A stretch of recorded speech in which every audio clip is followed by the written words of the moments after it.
Bueno, muchas gracias, muy agradecido por la invitación. Y, y bueno, yo preparé un PowerPoint que vamos a ver si la tecnología me permite, ¿cómo se llama?, compartir. Vamos a ver si resulta. Ahí no sé si lo están viendo. Se está cargando, ¿Sí? se ve perfecto. Ya, perfecto. Bueno, a mí lo que me pidieron es un análisis de la coyuntura después de la elección de la convención, poniendo más énfasis en el tema de la convención. Entonces yo voy a exponer algunas ideas con el ánimo de animar el debate y que haya ojalá sirva para una reflexión de todos los presentes. Lo primero es que yo creo que es importante advertir que analizando los resultados de una elección es muy difícil intentar entender mejor la sociedad, porque las sociedades tienen procesos muy complejos y en cambio el prisma electoral es muy estrecho. Entonces, lo que vamos a hacer es más bien una radiografía del mundo político, del aspecto político, y queda en el trasfondo todos los problemas que no se alcanzan a manifestar en la elección. Primero, es una elección, o fue una elección difícil de leer, porque hubo 4 elecciones simultáneas con sistemas electorales diferentes. Me podría explayar un poco en esto, pero algunas fueron unipersonales, en las unipersonales algunas fueron con segunda vuelta y las otras fueron con el sistema DOM, proporcional DOM. En segundo lugar, hubo una importante abstención del 57%, y en el caso del padrón indígena solamente votó el 20%. Esto, por ejemplo, no es solo de Chile. Acaba de haber una elección de gobiernos regionales en Francia y la abstención fue también más o menos parecida. Entonces aquí cabrían muchas interpretaciones o hipótesis por qué la gente se abstiene. Porque no le interesa, porque protesta, porque al contrario está de acuerdo. En fin, hay para todos los gustos. Pero no hay que olvidar que quienes han sido elegidos por la mitad del padrón electoral. Después, de todas las encuestas y estudios, incluso el otro día una universidad católica muy bueno, más o menos se puede inferir que el 60% de la gente no se interesa por la política. No les importa. Viven en otro mundo. En cambio, personas o familias que discuten mucho de política, les parece muy raro que eso ocurra. Pero así sucede. Ahora, el otro punto muy destacable es que hubo resultados desacoplados. En la convención primó la novedad. En cambio, en los poderes regionales y locales primaron los partidos políticos y los conglomerados más tradicionales. No podemos olvidar que en el trasfondo está que Chile fue remecido por una protesta popular muy fuerte el 2019 y después por la pandemia que no hemos superado. Importante también señalar que el voto se ha vuelto mucho más volátil, o sea, mucho más esquivo. En el caso, digamos, de la asamblea o de la convención, 2 de cada 5 electores optaron por candidatos fuera de los 3 pactos políticos principales, o sea, fuera del pacto Chile Vamos, del pacto de unidad constituyente y del pacto Apruebo Dignidad. Y eso indica una presencia mayor de lo que se llaman independientes. Ahora, algunos de esos independientes no son tan independientes, pero en fin, eso lo podemos analizar después. Y en la convención emergió un nuevo actor que muy poco o casi ninguno vio venir, que es la lista del pueblo. Esa lista del pueblo nace del movimiento social y es bastante heterogénea, pero tiene un núcleo central que son personas de izquierda o bastante de izquierda que estuvieron en todas las protestas del centro de Santiago y que se coordinaron en confrontación con los partidos, incluso con los partidos del Frente Amplio o del Partido Comunista. Y ubicaron a lo largo del país personas que participaron en protesta social en las distintas regiones y que expresan movimientos sociales reivindicativos de carácter local. Ahora, no hay una unidad clara, digamos, o tan, no hay una unidad doctrinaria, no hay tampoco una unidad, digamos, de historia. Hay simplemente una experiencia común de protesta fuerte durante un periodo de tiempo. Es una lista entonces también heterogénea. Sin embargo, su emergencia produjo un remesón político, ahora de futuro incierto. No sabemos si se van han dicho algunos de sus miembros que van a presentar candidatos al Parlamento, que van a presentar candidatos a la presidencia, pero que no quieren ser partido. En fin, veremos qué pasa.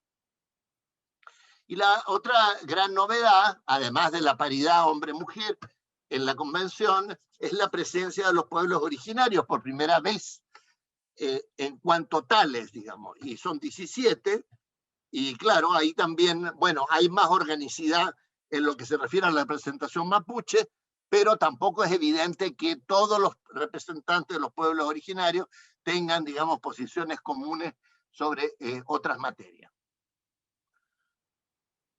Ahora, ningún actor político vio venir la movilización y en general los descolocó a todos. El gobierno se tambaleó, incluso en boca de algunos de los líderes de la coalición de gobierno, así lo han expresado, y salió a la luz una fractura que habría que analizar más entre lo que se llaman las élites, que son muchas y de muy distinto tipo, y la gente o el pueblo. Pero curiosamente, digamos, esa fractura no se expresa por los estudios que hay hasta ahora en que la sociedad en cuanto tal esté polarizada. En esto, por ejemplo, hay una diferencia muy grande a la crisis que se produjo en el último periodo de Freire y de la Unidad Popular, donde la sociedad estaba fracturada. Aquí no parece ser así, por lo menos hasta ahora. Ahora, ¿qué anhela la gente? También eso es difícil saberlo, pero pareciera, por esa imagen que yo puse ahí, no estamos en guerra, nueva constitución. No sé cuánto eso pueda expresar a la gente, pero pareciera que la gente quiere un cambio estabilizador, no un proceso, digamos, que no tenga ningún borde, ningún cauce. Y que la sociedad asegure el cumplimiento de ciertos derechos para que cada cual pueda hacer su vida en forma libre y en forma solidaria. Gran parte de la protesta fue una búsqueda de solidaridad, una búsqueda de encuentro, dentro de un mundo muy exigente, muy solitario, muy competitivo, muy del mérito, etc. Pero también con bastante libertad. O sea, la gente no quiere que le digan, mire, usted tiene que hacer esto, esto y esto otro, sino que le aseguren márgenes de libertad. Y eso todo se resume en ese concepto todavía bastante vago de dignidad. Ahora, algunas fuerzas políticas y también de los propios manifestantes apostaron a la renuncia del presidente e incluso a una cierta insurrección. Otros, en cambio, al final abrieron la puerta a un proceso constituyente regulado para encauzar las demandas populares, que fue al final la que triunfó y que mediante un plebiscito fue ratificado. Es una salida un poco a la chilena, institucional. Se buscan nuevas reglas, pero quienes pensaban o aspiraban o soñaron con una insurrección o, perdonen la expresión, coquetearon con esa hipótesis, no se conforman tan fácilmente con un proceso constituyente regulado. Y ahí hay una tensión que todavía permanece. Ahora, la convención es el órgano de representación más joven, un promedio de edad de 40 y tantos años, hay 79 mujeres y 76 hombres, 60 abogados, y algunos de ellos son constitucionalistas. Ahí puse el porcentaje, no es tan difícil, no es tan fácil de encontrar en internet, no es muy amigable el CERVEL, pero en fin, puede ser aproximativo esto, pero indica una fotografía, digamos, el porcentaje de votación de cada grupo y el porcentaje de electores, o sea, de concejales, de convencionales electos, perdón. Y ustedes tienen la derecha, que es la fuerza mayor, después ustedes tienen el Apruebo Dignidad, o sea, el Frente Amplio del Partido Comunista, después tienen la Lista del Pueblo, después tienen el Apruebo, sería la Unidad Constituyente, la antigua Concertación, pero tiene independientes no neutrales que vendrían a ser del área de la Concertación o de la Lista del Apruebo, solo que son independientes, pero esa es como su área cultural.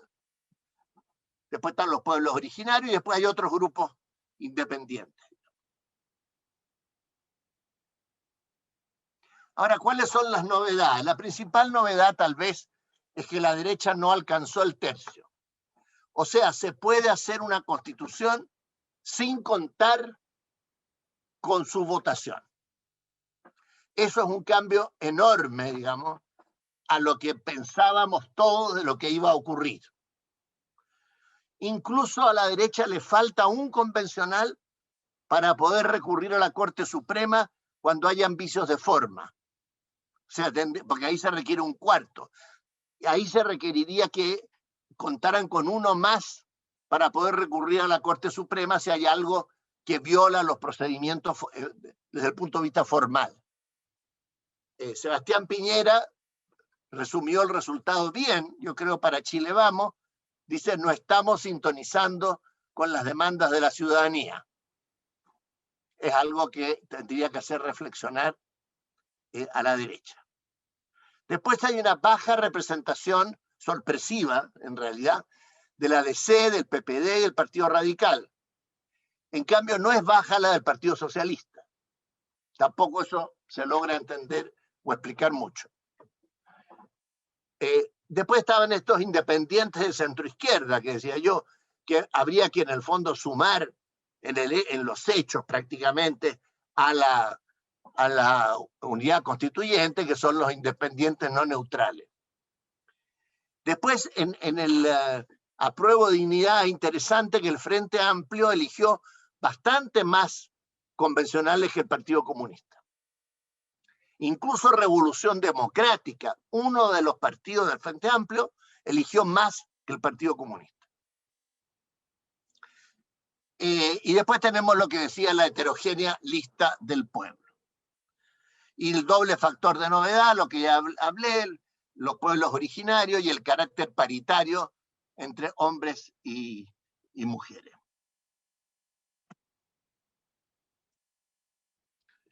Ahora, los primeros aprontes que hemos visto.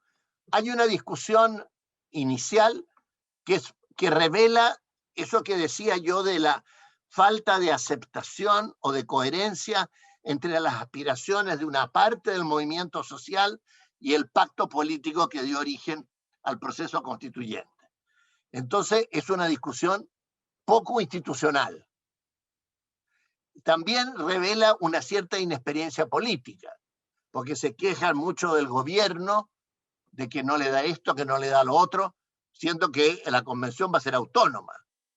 O sea, va a decidir el uso de sus recursos, va a decidir cómo funciona. Entonces, estas quejas del gobierno, antes de, ¿cómo se llama?, instalarse, no tienen mucha razón de ser. También aparece una cosa un poco absurda, la discusión si hasta ahora lo financia el PNUD o lo financia el gobierno. Es evidente que lo hace el PNUD, o sea, Naciones Unidas, a través de un convenio que hay con todos los gobiernos, que la plata se la pasa el Estado.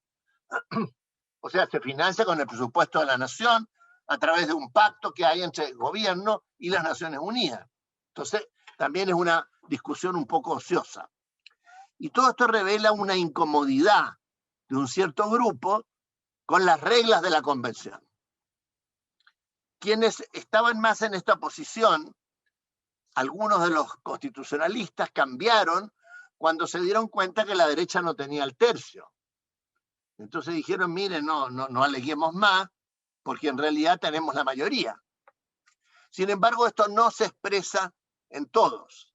Al contrario, todavía hay muchas cosas que están, como quien dijera, revelan una cierta incomodidad de una parte de los convencionales en asumir su rol dentro de una institución estatal.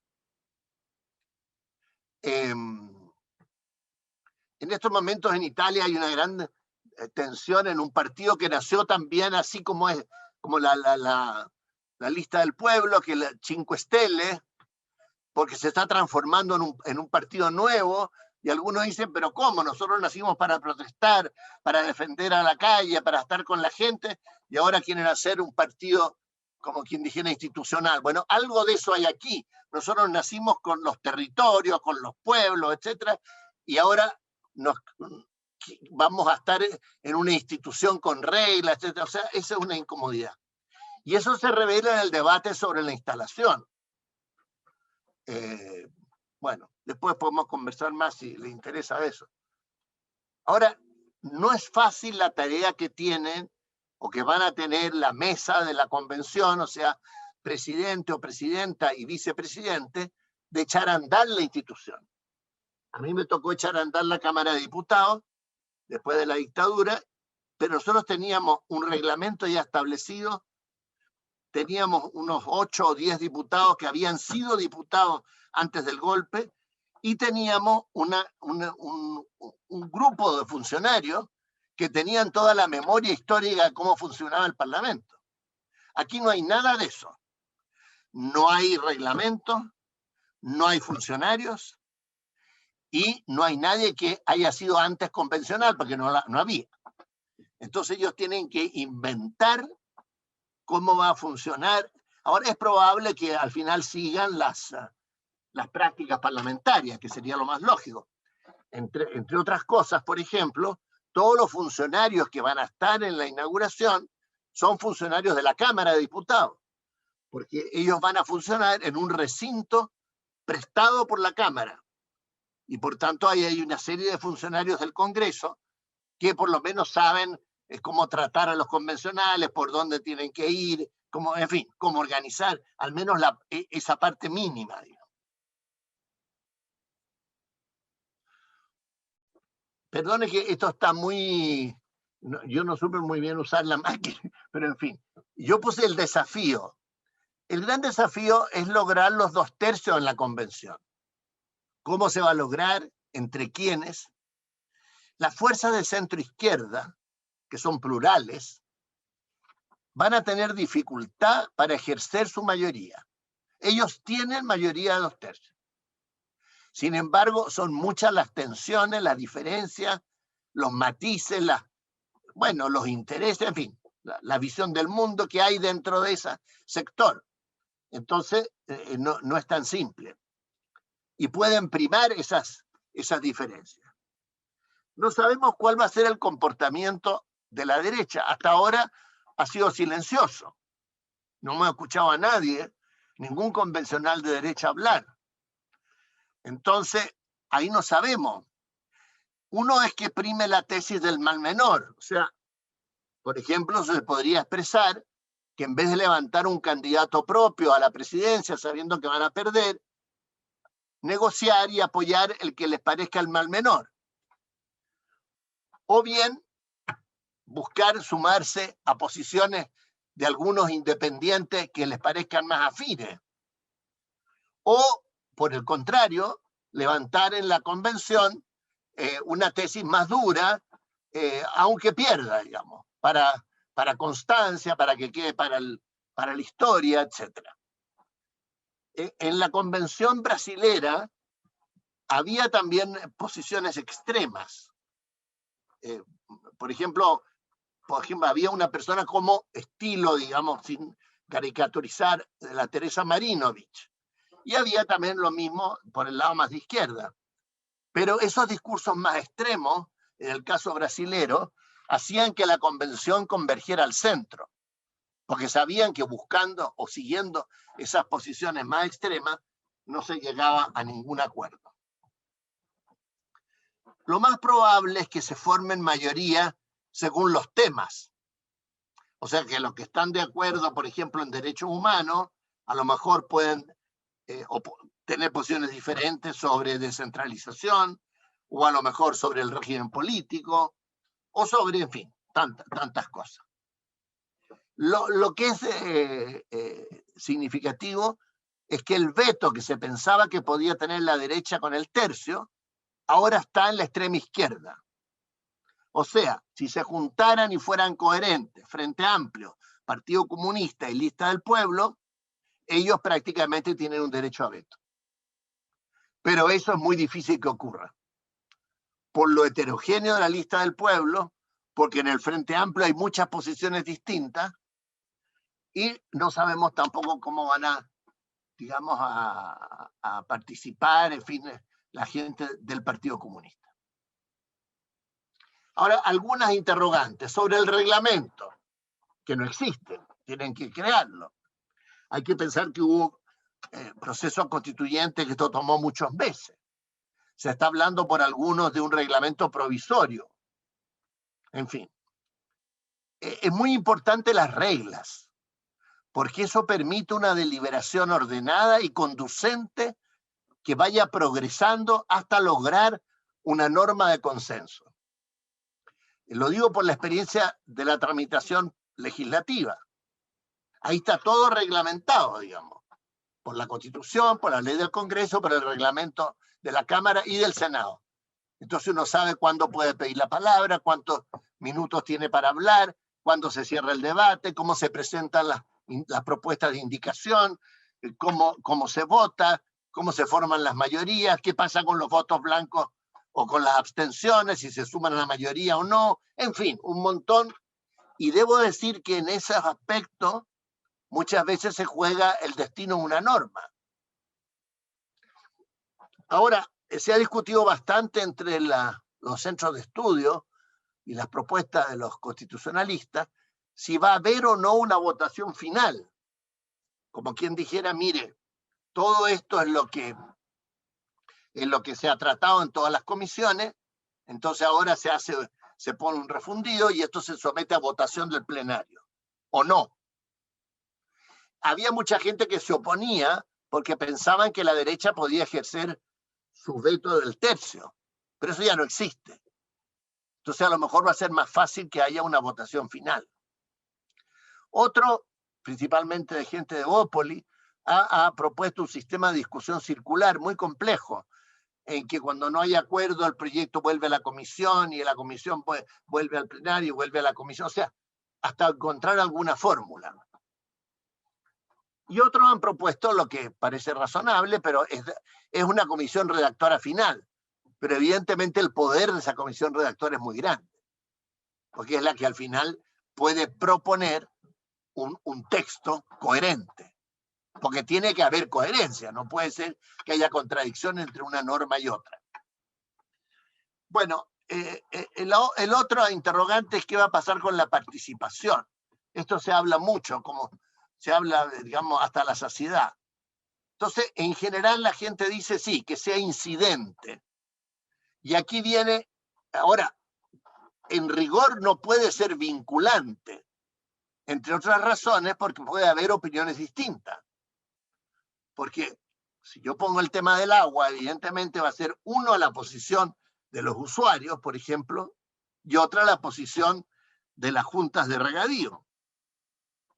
Entonces, ¿cuál es la vinculante? No se puede partir de la base que la participación todos van a decir lo mismo. Hay en la sociedad grupos de intereses que son contrapuestos. Entonces, tiene que haber una participación que sea, digamos, incidente, que se tome en cuenta, etcétera, pero al final la responsabilidad de la decisión final recae en los convencionales. Bueno, algunos hablan de acompañar en la sociedad la convención. Acuérdense que el Partido Comunista usó una expresión que no era muy feliz, de rodearla.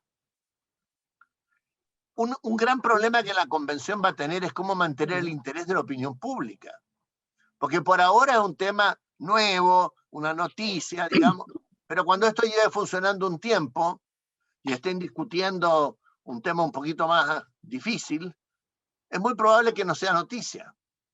Además vamos a estar en plena campaña presidencial. Entonces yo creo que hay una cierta ilusión de los convencionales, sobre todo de la Liga del Pueblo, de que ellos van a poder mantener, como quien dijera, movilizada a su gente, acompañando los debates de la convención. Y en ese sentido la convención puede sufrir también un desgaste. Hoy goza de una alta legitimidad, la más alta de las instituciones, un 50%. Pero nada dice que los debates de la convención sean tan distintos de los debates parlamentarios y que al final la gente vea una distancia igual como la ve con el Parlamento. No sabemos. Eso está por verse. Después, ¿cómo se resuelven las diferencias? Lo importante aquí es una cultura de la negociación, o sea, que no se entienda, como se dice ahora, que la cocina es algo negativo, al contrario, puede ser la forma de resolver una situación, digamos, de tensión. Bueno, pero en fin, eso tendrá que... Lo que no parece posible es, como algunos han propuesto, que sea mediante plebiscito. Eso no está en las reglas y no habría cómo organizarlo, ni quienes votan, en fin. Después, en lo organizativo, no sabemos cuánto se va a parecer al Parlamento o cuánto no. Lo que sí parece claro es que no van a haber liderazgos fuertes y definidos. Eso es complejo. Por ejemplo, la constituyente italiana después de la guerra, ahí habían liderazgos muy claros, políticos, que tenían relaciones además claramente a nivel nacional e internacional, y ellos mandaban por ejemplo, De Gasperi en la Democracia Cristiana, o por ejemplo Togliatti en el Partido Comunista, o Neni en el Partido Socialista. Eso hoy día no existe en nuestra convención, digamos. No hay esos liderazgos fuertes. Ahora, sobre el contenido uno podría entrar a cada cosa, pero no terminaríamos nunca.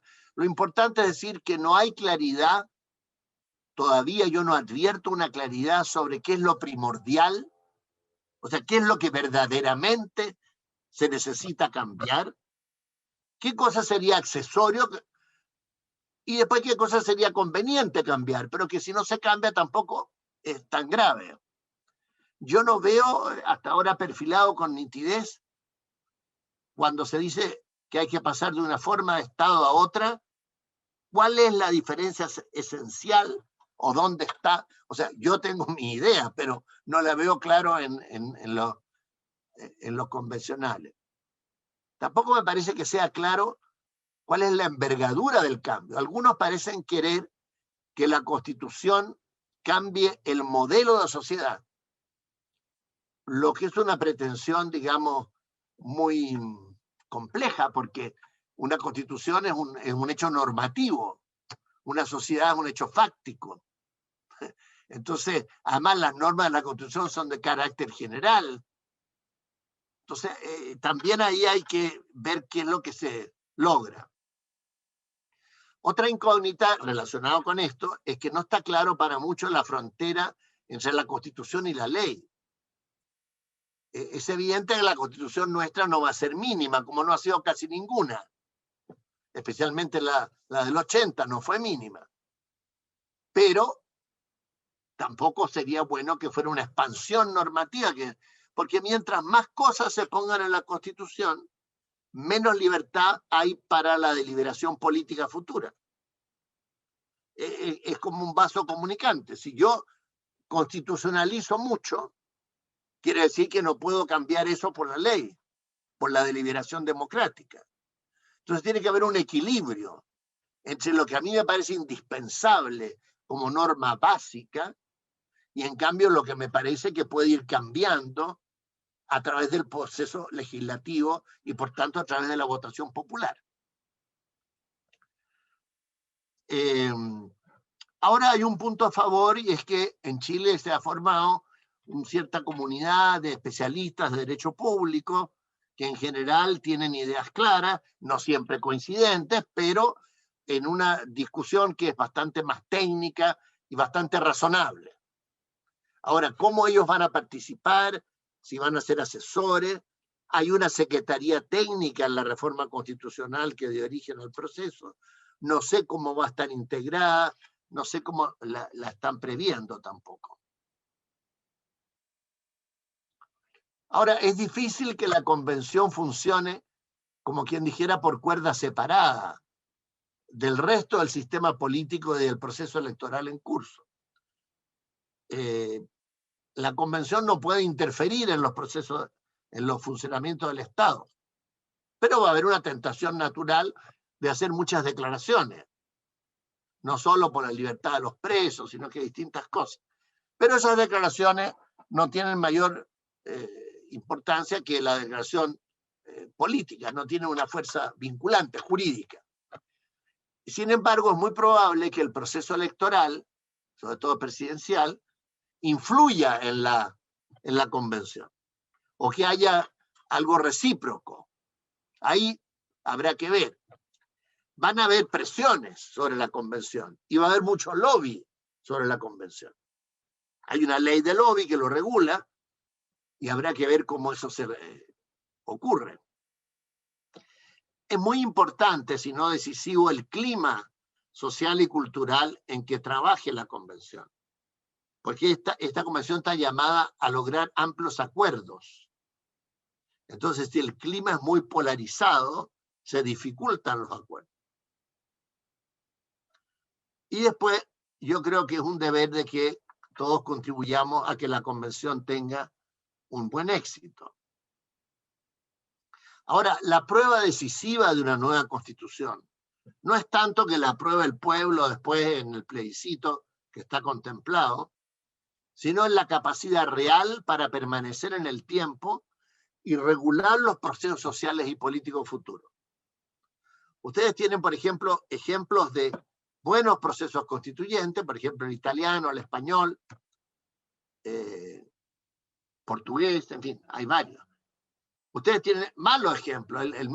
Yo encuentro el más palpable fue la Asamblea Constituyente en Francia después de la guerra, que creó la Cuarta República y que no resistió la guerra de Argelia. Y que al final de Gaulle echó por tierra y hizo la Quinta República, que es la actual Constitución francesa. O sea, al final, el proceso, digamos, la prueba de fuego es la capacidad de la Constitución para regular los procesos políticos futuros. Al inicio de la independencia, de la formación de la República, hubo muchos experimentos, lindas constituciones, la Constitución moralista de Gaña, por ejemplo, pero que no resistieron el choque con la realidad. Entonces también no basta solo los 2/3, no basta que la apruebe el pueblo, sino que al final lo básico es que la Constitución tenga la legitimidad suficiente para que todos los actores sociales, políticos, económicos, culturales, se ajusten a esas normas que se han dictado. Evidentemente la Constitución no va a resolver los problemas. Eso sería una ingenuidad, una ilusión. Pero sí puede ser un punto de partida, una inflexión, un cambio, un nuevo tipo de Estado, una nueva forma de república. Y puede ser también un referente para que siga avanzando el proceso político chileno. Como diciendo, mire, la Constitución manda esto, todavía no lo hemos realizado, vamos adelante. Entonces, tiene ese valor importante, pero no tiene el valor de decir, mire, yo resolví todo esto. Esto que puse ahora es porque no supe cómo borrar esta lámina, entonces puse esto, que es como la esperanza, ¿no? Que nace en tierra no muy fértil.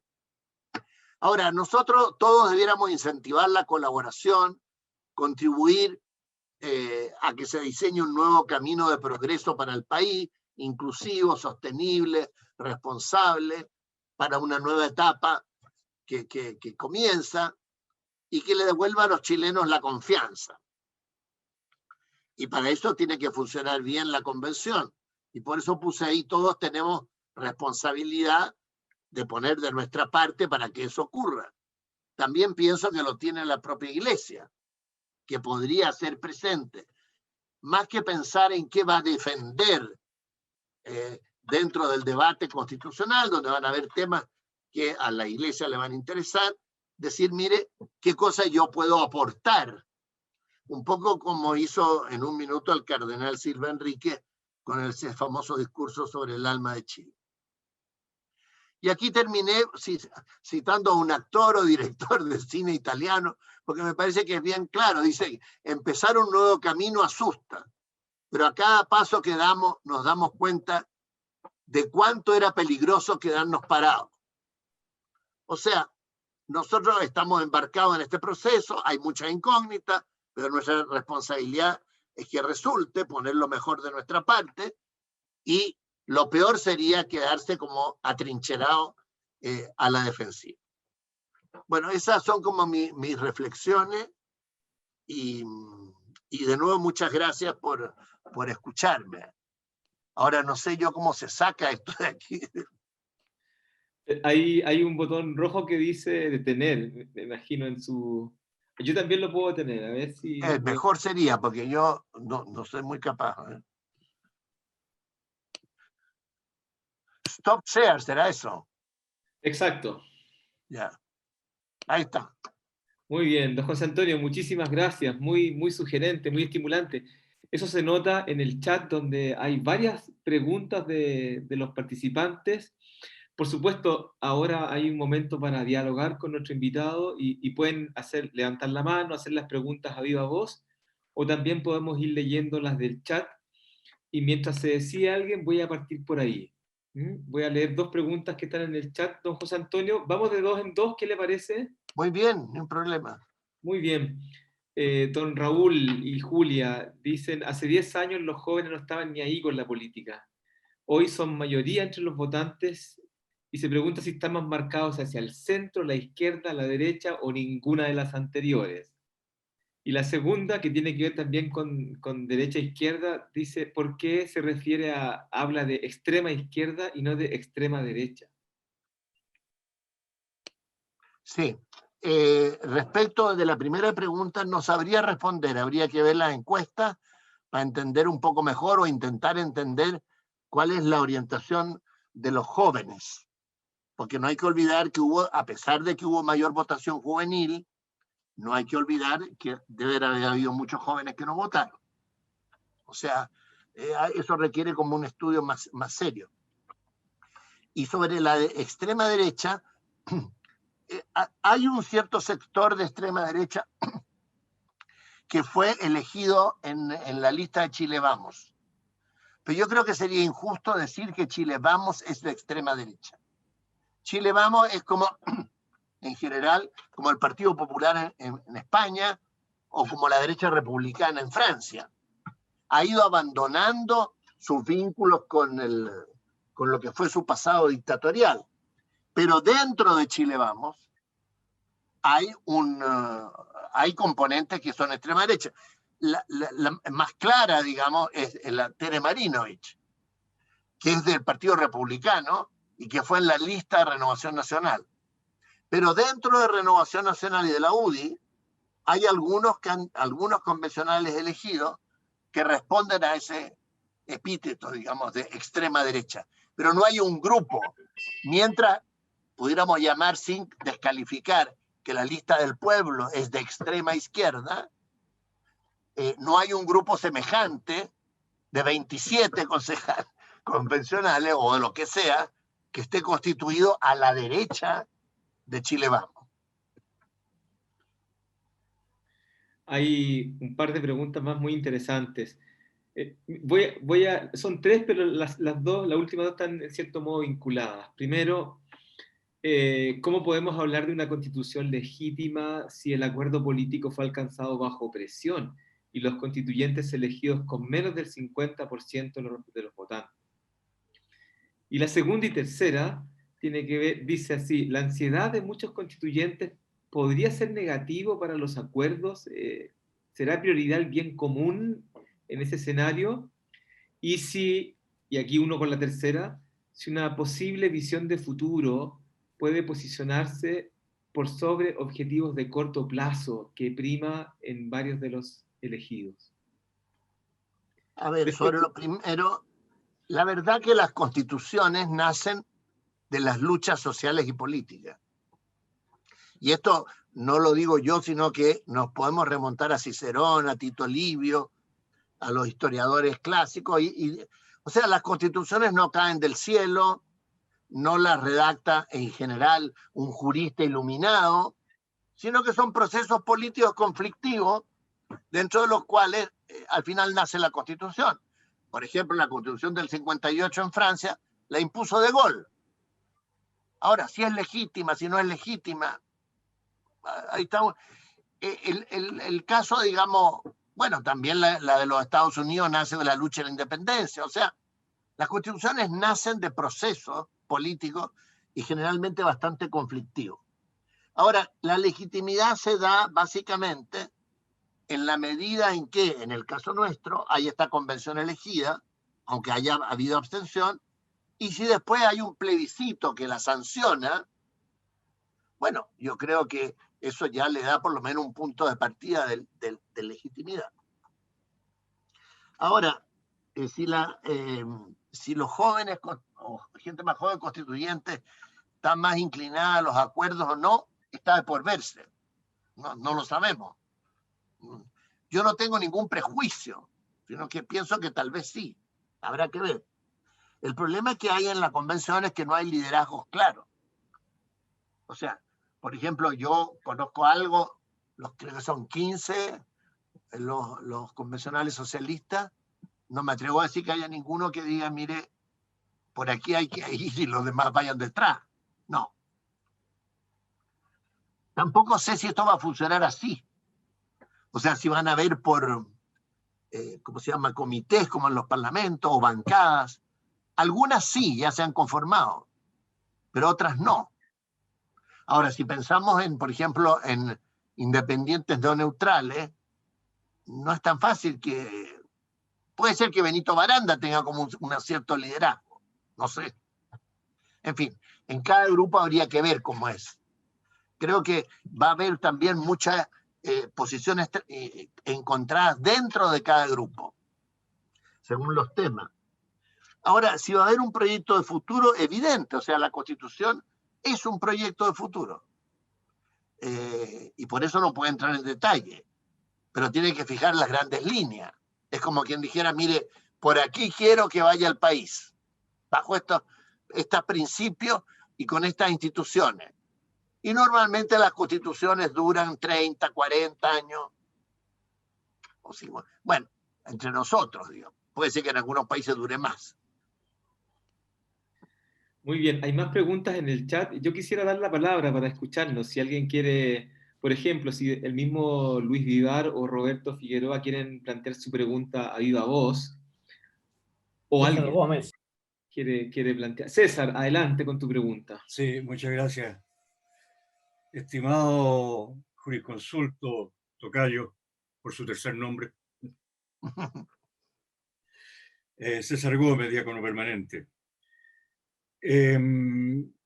A partir de octubre del 19, es un reventón a los conceptos de izquierda y derecha. Y me temo que los partidos políticos tradicionales no han captado el mensaje de izquierda y derecha. Me ocurre como cristiano, y creo que a mis hermanos diáconos también, que cuando expongo la doctrina de Jesucristo a alguien de derecha, me trata de comunista. Cuando esta misma doctrina la expongo a alguien de izquierda, me trata de fascista. Izquierda y derecha, ¿no le parece, estimado José Antonio, que son términos que ya están añejos? Que debemos buscar otra evaluación de la política, otra forma de enfrentarnos a la política, y yo confío que en esta convención constituyente, esta heterogeneidad de personas que hay, aun cuando los políticos quisieron apropiarse de esta convención, ¿no es cierto?, poniendo muchas trabas a los independientes, que finalmente tuvieron que salvarla. Yo confío que esta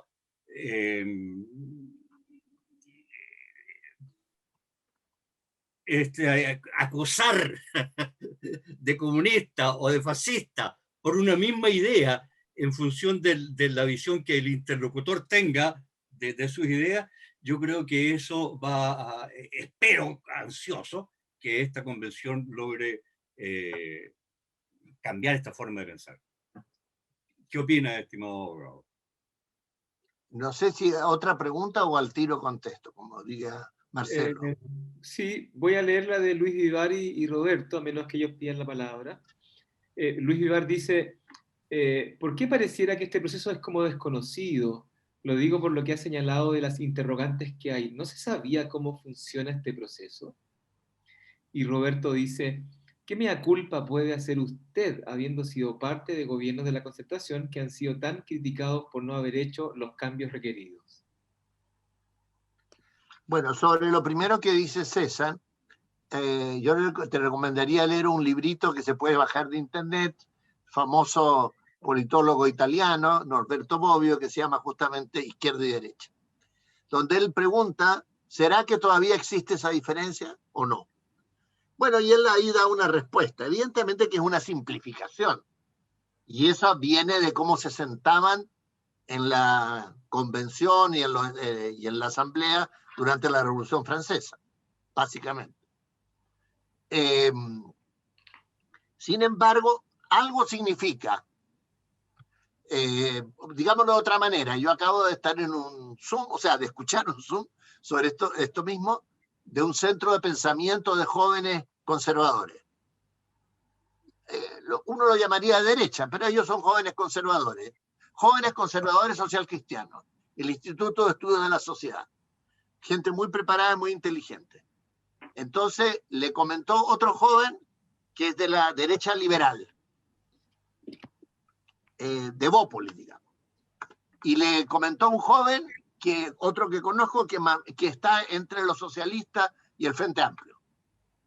Bueno, uno para simplificar llama a los dos primeros de derecha y al otro de izquierda. Pero es una simplificación, yo lo reconozco. Pero no hay duda que en la cultura política chilena, digámoslo de otra manera, hay una tradición conservadora hasta el día de hoy, hay una tradición liberal, bastante dispersa, pero que ha resurgido, hay una tradición social cristiana, que se expresa todavía muy fuertemente en la democracia cristiana, hay una tradición laica, racionalista, que era la masonería, el Partido Radical, después están los socialistas y los comunistas, eso es lo que se conocía. Ahora hay nuevas expresiones, ¿no?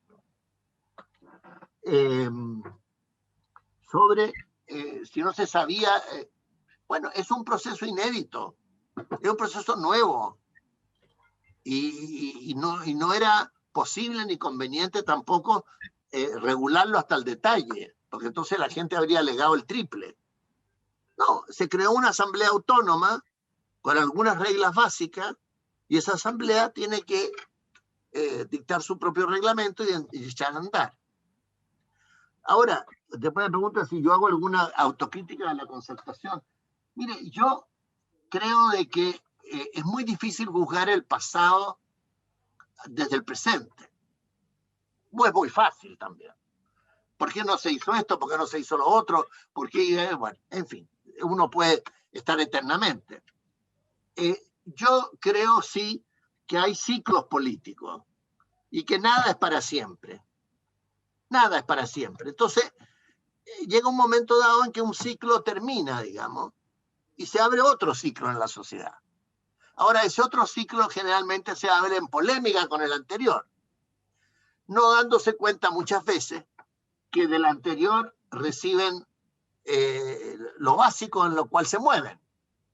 Yo soy convencido que el ciclo de la Concertación desde el punto de vista estrictamente político se acabó.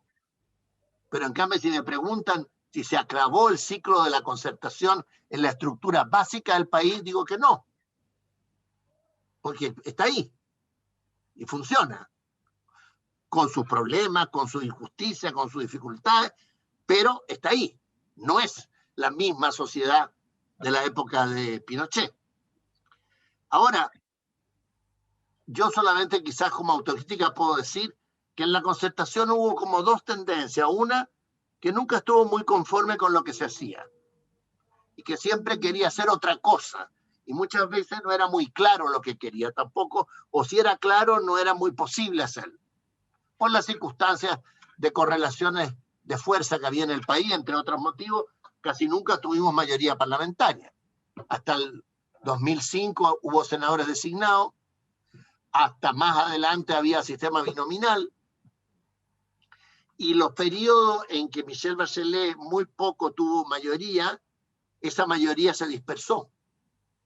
O sea, algunos salieron de la democracia cristiana, otros salieron del PS, en fin, incluso del PPD. Entonces, fueron gobiernos de minoría parlamentaria. Y al mismo tiempo fueron gobiernos que tenían que irse desprendiendo de la herencia militar, lo que no era para nada fácil, porque esa herencia militar no era solo de las Fuerzas Armadas como tal, sino que estaba metida en la cultura de la gente. Pasa que ahora ha ido cambiando muy rápidamente todo eso, mucho. Ahora, como digo, había un grupo como que no estaba muy conforme, y el otro grupo más bien dijo, bueno, mire, si esto ha resultado bien, porque en realidad había resultado bien, si miramos la pobreza, en fin, todos los indicadores que normalmente se ponen, no hay duda que Chile progresó mucho. Bueno, sigamos haciendo esto, si esto le ha ido bien, sin darse cuenta que algunos presupuestos de ese progreso ya no existían. Y el principal es que el potencial del crecimiento económico del país desde hace ya bastantes años era bajo. O sea, no daba para satisfacer las aspiraciones legítimas de la gente, sobre todo de la clase media emergente. Y entonces muchas de esas personas o familias confiaron en el proyecto, que iba a seguir creciendo, etcétera, y se endeudaron. Y se endeudaron bastante. Se calcula que es más de un 70% a veces de su presupuesto. Entonces, la economía, al volverse más lenta, hace que eso empiece a apretar más. Entonces ahí yo creo que hubo una confianza excesiva del otro grupo, de la concertación, de decir, mire, no, lo que debió haber hecho es abrir paso a una nueva etapa, pero no fue capaz de eso. No, es muy difícil que eso, además era muy difícil que ocurriera, porque son 4 partidos, en fin, o sea, uno lo puede ver más fácil digamos, en un pizarrón o ahora en una pantalla como estamos hablando, pero después realizar eso. Yo creo que los intentos de mayor cambio en esa dirección los intentó Michelle Bachelet con dificultades muy grandes, algunos con propios errores del gobierno, de los 2 gobiernos que ella presidió, con una incomprensión bastante fuerte del otro sector de la sociedad. Bueno, en fin, y aquí estamos, digamos. Ahora, si yo quisiera hacer un balance del periodo de la concertación, yo lo considero muy positivo para el país. Pero si me preguntaran que hay que hacer lo mismo, diría que no, porque ya estamos en otra etapa. Tenemos tiempo todavía para alguna pregunta o comentario.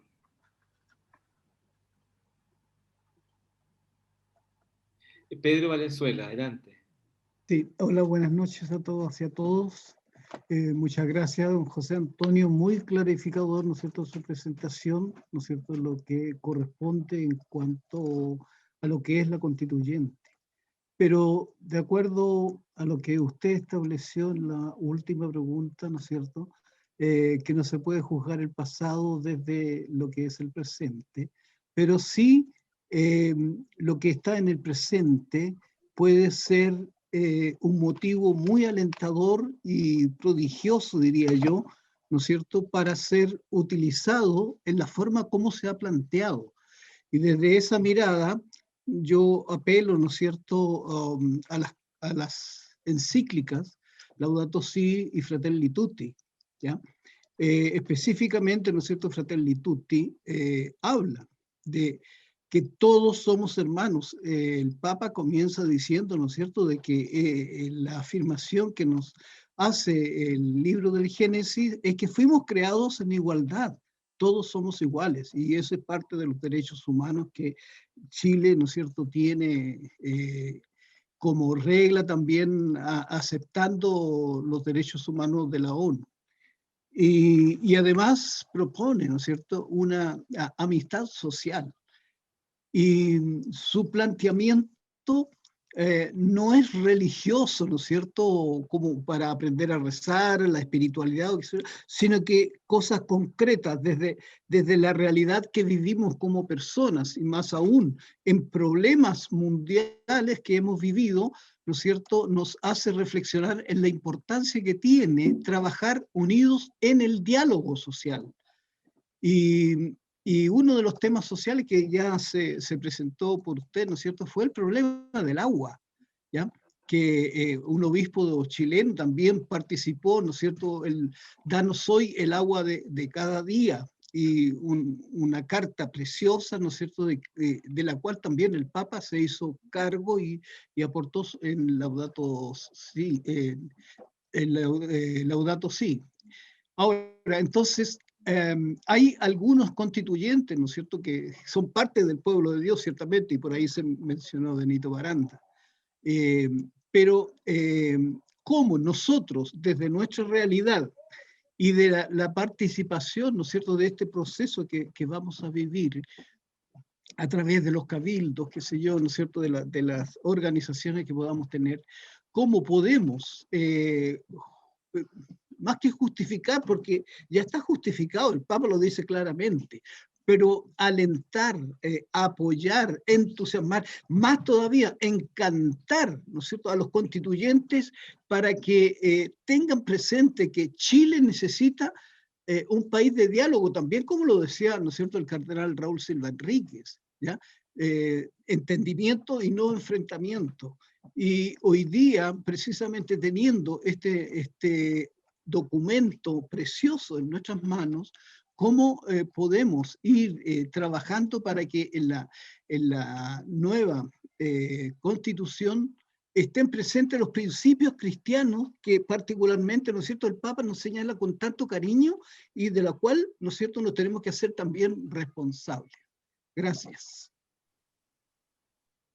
Bueno, yo creo que comparto totalmente, yo creo que nada impide, por ejemplo, habría que buscar a través de qué instancia, que alguna institución de iglesia invite a los constituyentes a escuchar un planteamiento en ese sentido.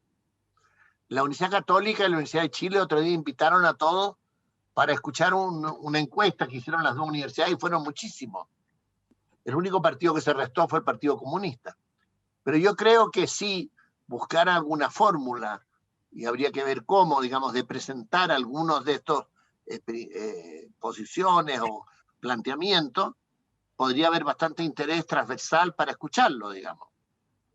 Ahora, evidentemente, después, cuando estas cosas se aterrizan a la coyuntura política, pueden haber posiciones distintas, porque uno puede pensar una cosa, el otro piensa la otra, de cómo llevar adelante esos principios, pero ya sería algo positivo que hubiera algún consenso en... Por eso decía que la Iglesia debiera también de alguna manera alentar, apoyar, favorecer un clima para que tenga éxito en la convención.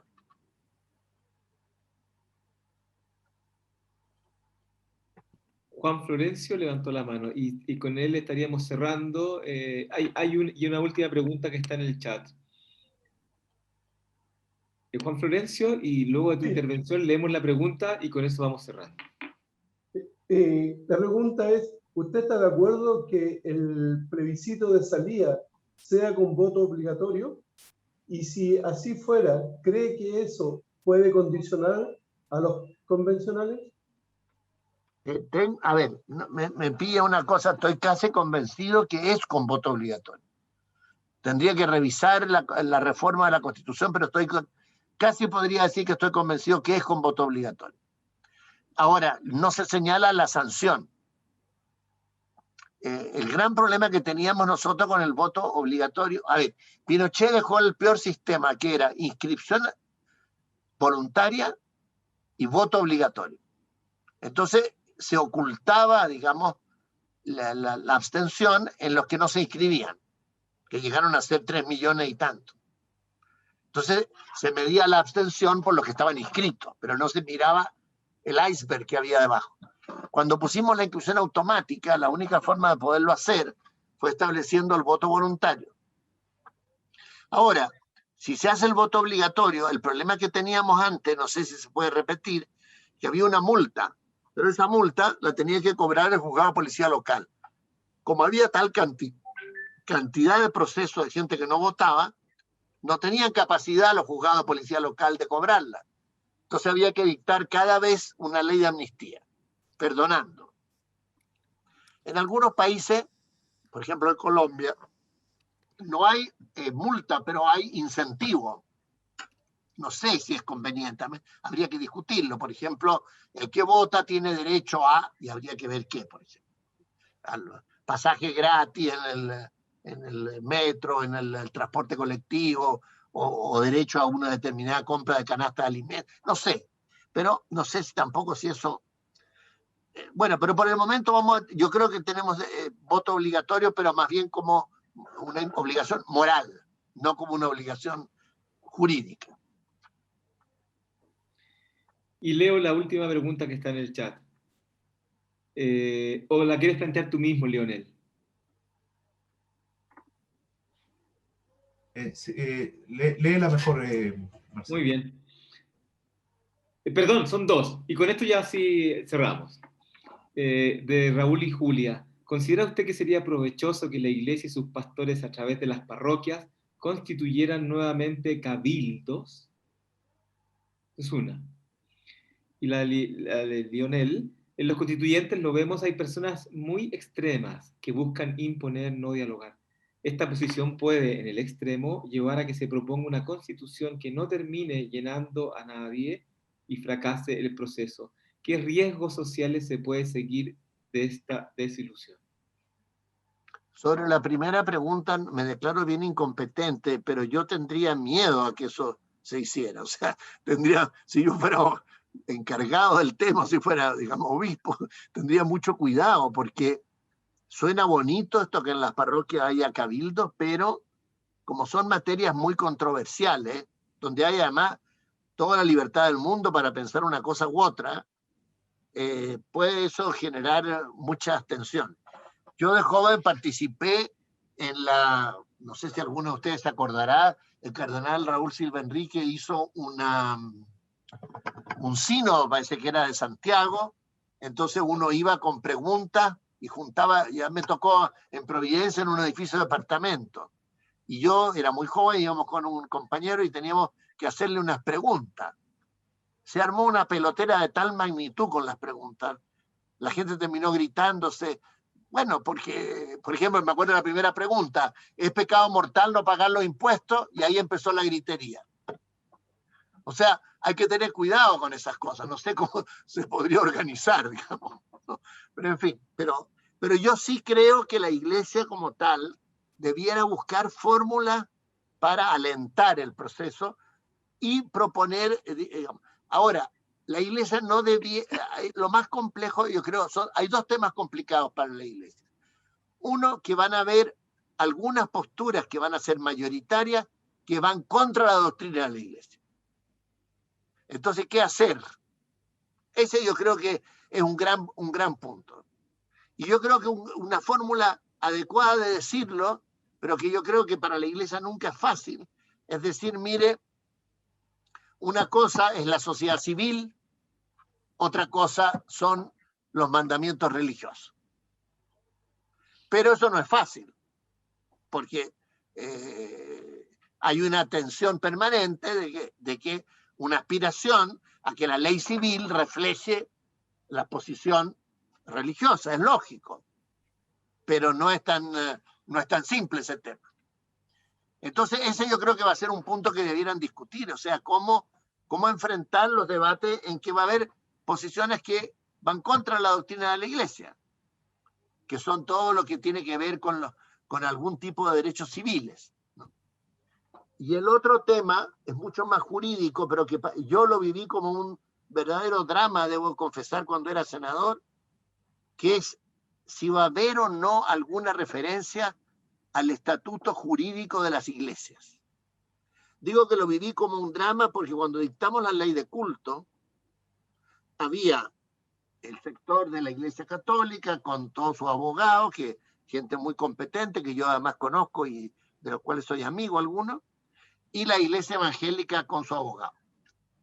Y la pelea era de tal magnitud,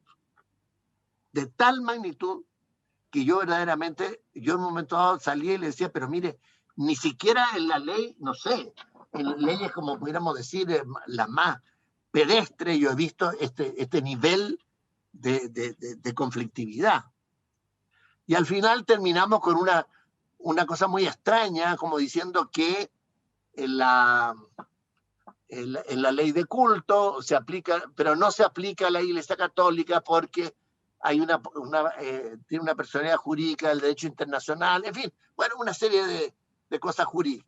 Si llegara a plantearse ese tema, o sea, el tema del estatuto de las iglesias en la convención, yo aconsejaría calma, digamos, antes de ver cómo se enfrenta ese tema, porque ahí se produce una cosa corporativa e institucional, digamos, muy, muy, muy, muy fuerte.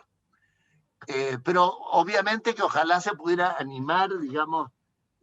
Ahora, sobre posiciones extremas, van a haber posiciones extremas, de eso no cabe duda, pero yo no creo que eso vayan a predominar, porque es muy difícil juntar 2/3. Incluso entre la llamada centroizquierda, o sea, de la democracia cristiana hasta la Lista del Pueblo, es muy difícil que haya acuerdo sobre cosas extremas. Ahora, podemos discrepar entre nosotros qué consideramos extremo. Algunos pueden considerar normal una cosa que para otros, en cambio, es extrema. Perdón, me tomo solo 10 segundos para plantear una de las polémicas de esta semana, don José Antonio, que tiene que ver con la solicitud de los representantes de los pueblos originarios de tener algunos rituales propios en el inicio de la Convención Constitucional.